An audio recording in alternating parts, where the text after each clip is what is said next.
नमस्कार दोस्तों, स्वागत है हमारी चैनल टू इंस्पिरेशन में। आज हम आपको जो कहानी सुनाने वाले हैं उसे आपकी जीवन में बहुत उपयोगी है। तो कहानी की शुरुआत करते हैं। एक बार एक युवा लड़का जंगल के पेड़ों पर मुक्के मार रहा था। वह बड़े जोर जोर से मुक्के मार रहा था। वह अपने मन का गुस्सा निकालने की कोशिश कर रहा था। शायद उसको किसी ने धोखा दिया था या फिर उसके साथ बहुत बुरा हुआ था, जिससे वह बहुत ज्यादा परेशान था। उसे कहीं भी शांति नहीं मिल रही थी। वह लगातार उस पेड़ पर मुक्का मार रहा था, जिससे उसकी उंगलियां लहूलुहान हो चुकी थी।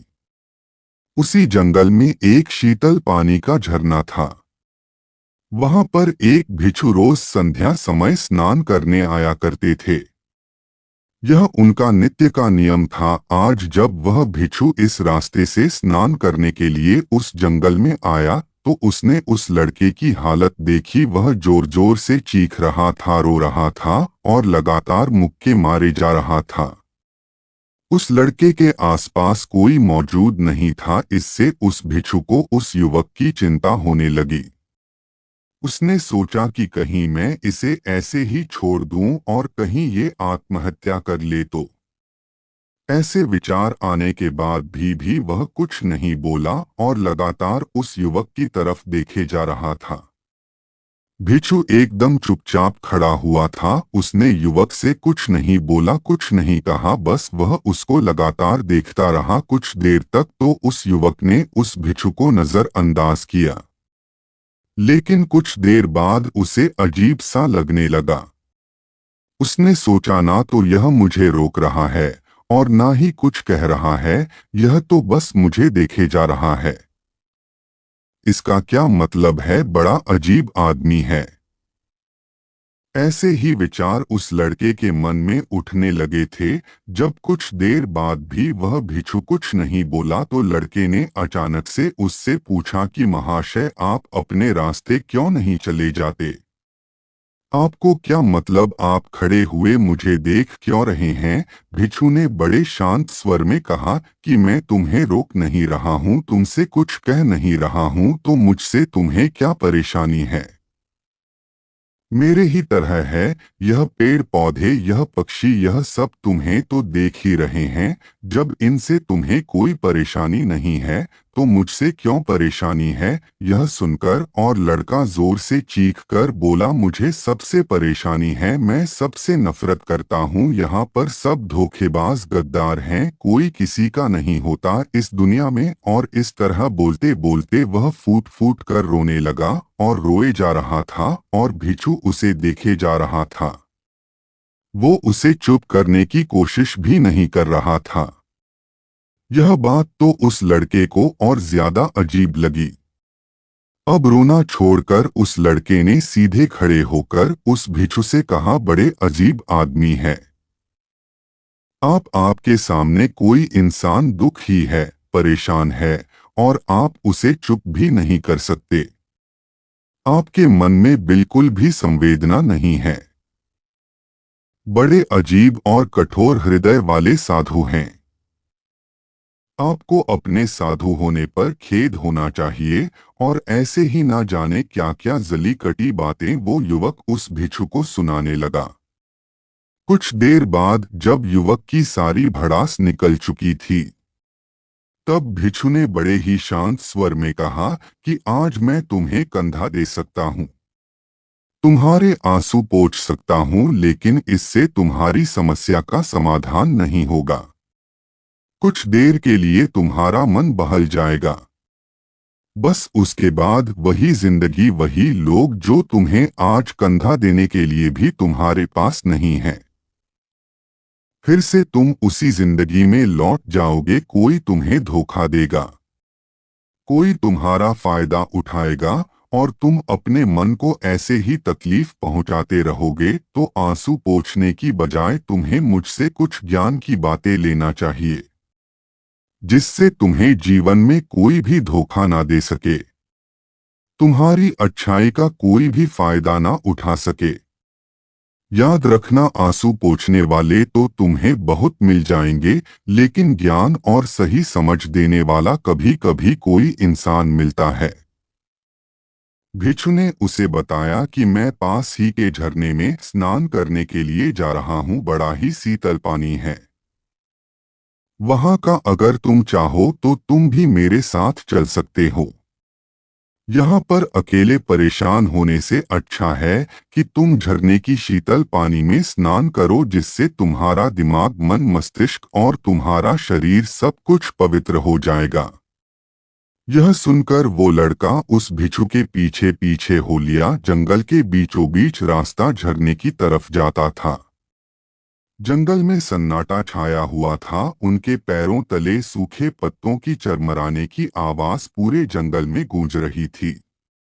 आज पूर्णिमा की रात थी और आसमान में चांद अपनी उजली रोशनी उस जंगल में फेंक रहा था। उस रोशनी में दोनों उस झरने की तरफ बढ़ते चले जा रहे थे।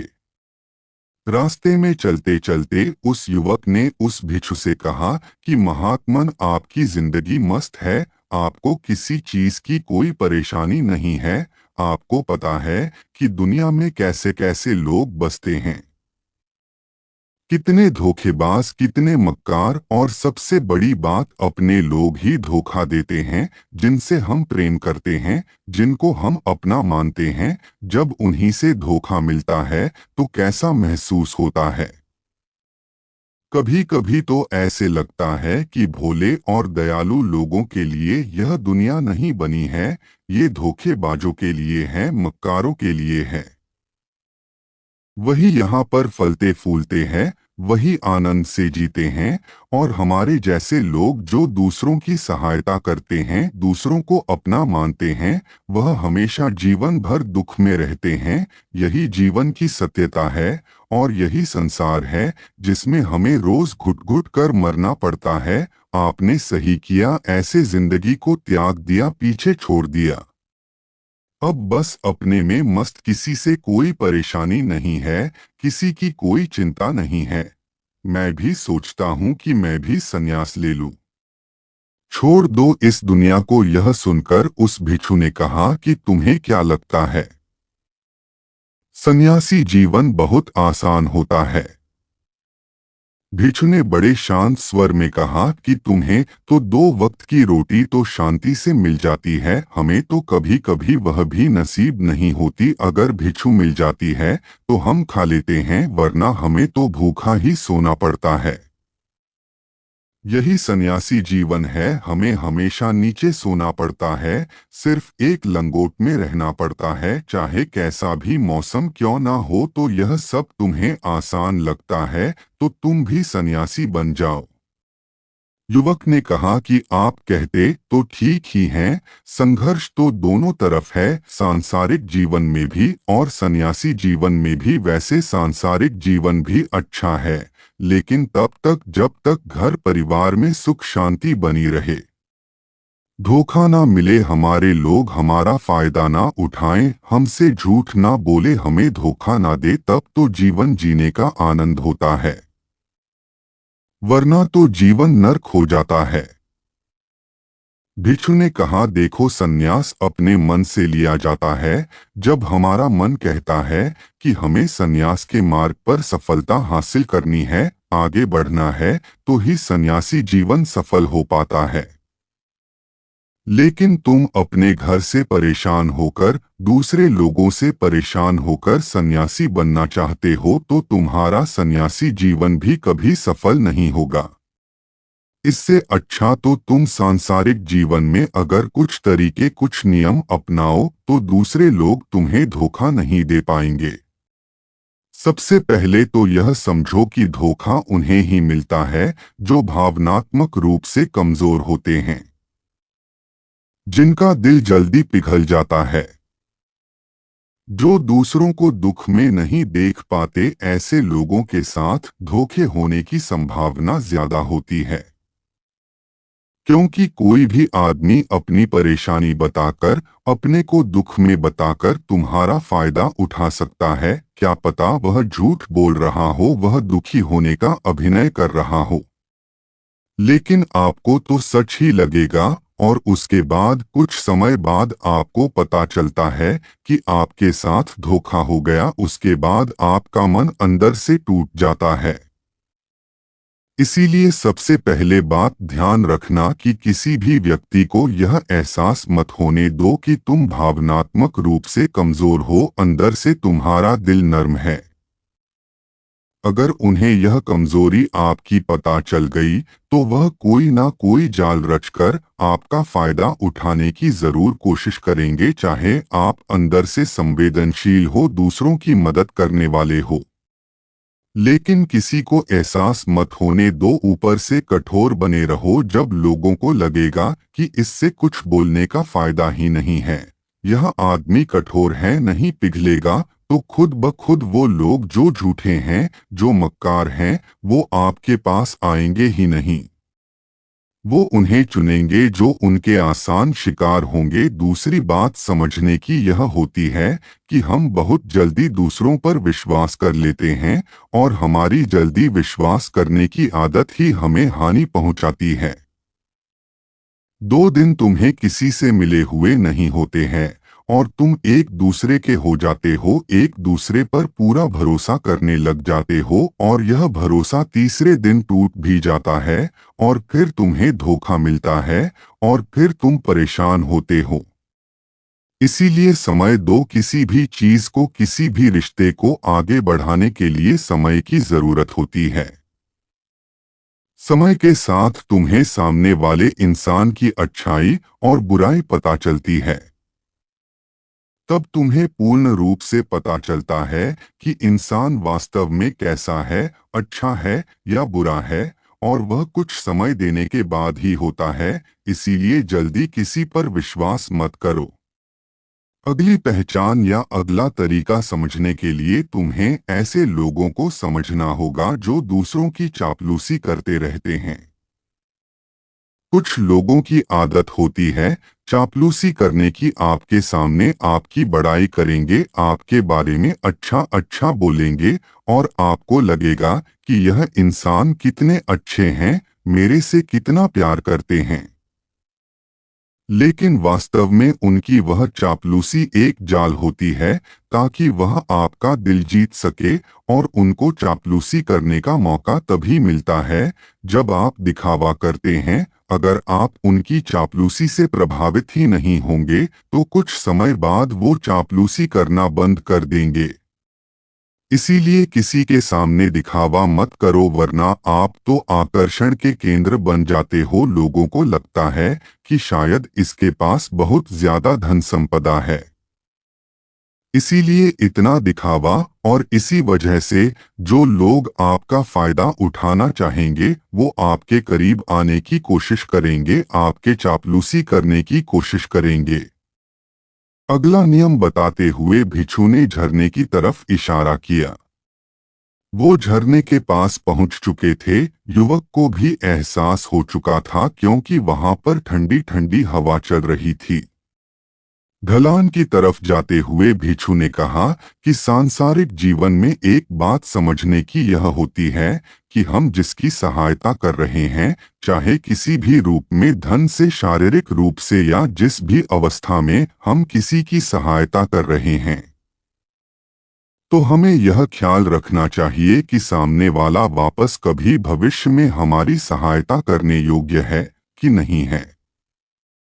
अगर किसी को पैसा उधार दे रहे हो, तो यह समझो कि उसके पास आय का कोई साधन है कि नहीं है। कल भविष्य में वह तुम्हें वापस कर पाएगा कि नहीं कर पाएगा। अगर वह नहीं करेगा, तो तुम्हें तकलीफ होगी, तुम्हें दुख होगा। ऐसे तो इंसान करुणावश भिखारियों को भी भीख देता है, लेकिन वह गलत नहीं है, क्योंकि जो भी पैसा अपने सामने वाले को दिया है, उससे आपके ऊपर कोई ज्यादा प्रभाव नहीं पड़ेगा। अगर वह आपको वापस भी नहीं लौटाएगा, तो अगर किसी ऐसे इंसान को पैसा देना है जो कभी वापस नहीं लौटा पाएगा, तो उतना ही देना जिससे तुम्हारे ऊपर ज्यादा दबाव न बने। अगर वो वापस भी न लौटाए, तो तुम्हें ज्यादा दुख न पहुंचे। अब तक वो दोनों झरने पर पहुंच चुके थे। दोनों ने अपने कपड़े उतरे और उस झरने के शीतल पानी में कूद पड़े। पानी बहुत ठंडा था। उन दोनों की सारी थकन, सारी उदासी पल भर में ही दूर हो गई। स्नान कर लेने के बाद दोनों एक पेड़ के नीचे उस झरने के सामने बैठकर बातें करने लगे। भिक्षु ने उसे आगे समझाते हुए कहा कि शुरुआत में लोगों को नजरअंदाज करना सीखो। जब तुम किसी को शुरुआत में नजरअंदाज करते हो तो जो भी लोग किसी लालच की वजह से तुम्हारे पास प्रभावित हो रहे थे, उनके छटनी हो जाएगी। जब तुम उनको नजरअंदाज करोगे तब को एक दो बार लोग तुम्हारे पास आने की कोशिश करेंगे। उसके बाद वो तुमसे दूरियां बना लेंगे और जो आदमी तुम्हारी इंसानियत, तुम्हारी अच्छाई देखकर तुम्हारे पास आएगा, वो नजरअंदाज करने के बावजूद भी तुम्हारे करीब ही बना रहेगा। और यही तो एक सच्चे इंसान की पहचान होती है। जो हमारे अपने होते हैं उनसे हम लड़ भी लेते हैं, झगड़ भी लेते हैं, उसके बावजूद भी वो हमारी बातों का बुरा नहीं मानते हैं। चाहे थोड़े समय के लिए वह हमसे नाराज रहे, लेकिन कुछ समय बाद फिर से हम एक हो जाते हैं। और यही तो घर परिवार का मतलब होता है, यही तो अपनों का मतलब होता है। इसीलिए शुरुआत में अनजान लोगों को नजरअंदाज करना सीखो, इग्नोर करना सीखो, ताकि धोखेबाज मक्कार लोग तुम्हारे करीब ही न आ पाएं। अपने इस वार्तालाप को खत्म करते हुए भिक्षु ने अपनी आखिरी बात बताते हुए कहा कि ये आखिरी सीख सबसे ज्यादा महत्वपूर्ण है। सब कुछ होने बाद भी तुम्हें धोखे मिल सकते हैं, लेकिन तुम अगर अपने आँख और कान और अपना दिमाग खोल कर रखते हो, अगर तुम होश में रहोगे, ध्यान करोगे, तो तुम्हें इंसान की आंखें देखते ही समझ में आ जाएगा कि उसे तुमसे क्या चाहिए। तुम उसकी इच्छा और उसका स्वभाव उसकी आंखों में ही पढ़ सकते हो। लोगों की आंखों में, उनकी वाणी में, उनके स्वभाव में उनका सब कुछ दिखाई देता है। बस हम ही अपनी आंखें मूंद कर रहते हैं। दूसरे लोगों से जानो, उसके रिश्तेदारों से जानो, उसके परिवार वालों से जानो कि वह इंसान कैसा है, दूसरों के साथ उसका व्यवहार कैसा है, उसकी पड़ताल करो। जब किसी पर विश्वास करो, ऐसे ही किसी पर विश्वास मत कर लेना। अगर तुम किसी के साथ लंबे समय तक भरोसा करना चाहते हो, किसी के साथ कोई संबंध बनाना चाहते हो, कोई दोस्ती करना चाहते हो या किसी की मदद करना चाहते हो, तो इन सभी परिस्थितियों तुम्हें ये जरूर पता होना चाहिए कि दूसरे लोग उस इंसान के बारे में क्या सोच रखते हैं। इसके बाद तुम जीवन में कभी भी धोखा नहीं खाओगे और तुम्हें कभी भी धोखे की वजह से पछताना नहीं पड़ेगा। इसी तरह की बातें करते हुए भिक्षु और वो लड़का दोनों जंगल से बाहर आ गए, अपने अपने घर को चले गए। दोस्तों, यह कहानी से हमें यही सीख मिलती है कि कभी भी किसी पर भी भरोसा करने से पहले उसके बारे में अच्छे से समझो, जानो, समय दो, फिर भरोसा करो।